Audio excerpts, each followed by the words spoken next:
আজকের আলোচনায় থাকছে বাংলাদেশের প্রখ্যাত ইসলামী চিন্তাবিদ, বক্তা ও সমাজকর্মী শায়েখ আহমাদুল্লাহ এর জীবন কাহিনী, দাওয়াহ কার্যক্রম এবং সাম্প্রতিক অবদান। শৈশব ও প্রাথমিক শিক্ষা। 1981 সালের 5 ডিসেম্বর লক্ষ্মীপুর জেলার বসিকপুর গ্রামে জন্ম নেন শায়েখ আহমাদুল্লাহ। 6 ভাইবোনের মধ্যে দ্বিতীয় সন্তান ছিলেন তিনি। তার বাবা-মা ছিলেন সাধারণ মানুষ, তবে ধর্মীয় অনুরাগ তাদের পরিবারে ছিল প্রবল। প্রাথমিক শিক্ষা শুরু হয় গ্রামের স্কুল থেকে। ছোটবেলা থেকেই তিনি ধর্মীয় জ্ঞানার্জনে আগ্রহী ছিলেন। কওমি মাদ্রাসার পথচলা।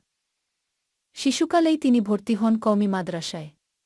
প্রথমে পড়াশোনা করেন হাতিয়ার ফৈজুল উলুম মাদ্রাসায়, পরে চট্টগ্রামের হাটহাজারী দারুল উলুম মাদ্রাসায়।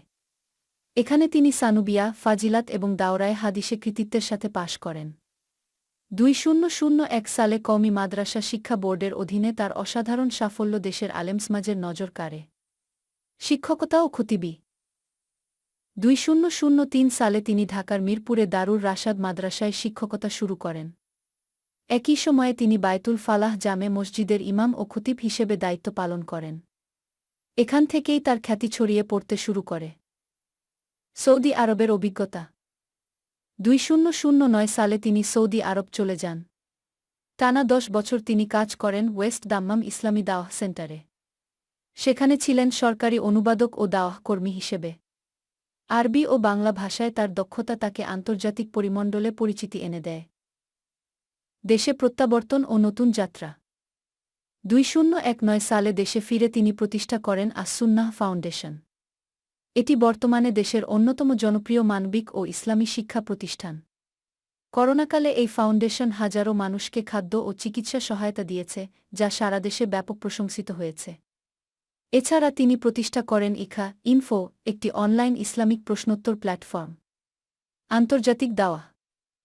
বাংলাদেশ ছাড়াও তিনি জাপান, ভারত ও সংযুক্ত আরব আমিরাতে দাওয়াহ কার্যক্রম চালিয়েছেন।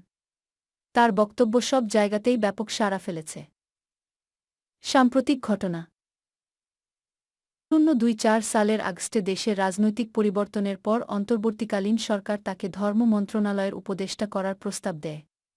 কিন্তু তিনি সেই দায়িত্ব গ্রহণ করেননি। কারণ তার মতে রাজনীতির চেয়ে দাওয়াহ ও সমাজসেবা তার জন্য অধিক গুরুত্বপূর্ণ। অনলাইন দাওয়াহ ও জনপ্রিয়তা। বর্তমানে শায়েখ আহমাদুল্লাহ ইউটিউব, ফেসবুক সহ অনলাইনে সবচেয়ে জনপ্রিয় ইসলামী বক্তাদের একজন। তার ভিডিও লাখো মানুষ নিয়মিত দেখে থাকে। ইসলামী শিক্ষা, সামাজিক সমস্যা ও সমসাময়িক বিষয় নিয়ে তার বক্তব্য মানুষকে নতুনভাবে ভাবতে শেখায়।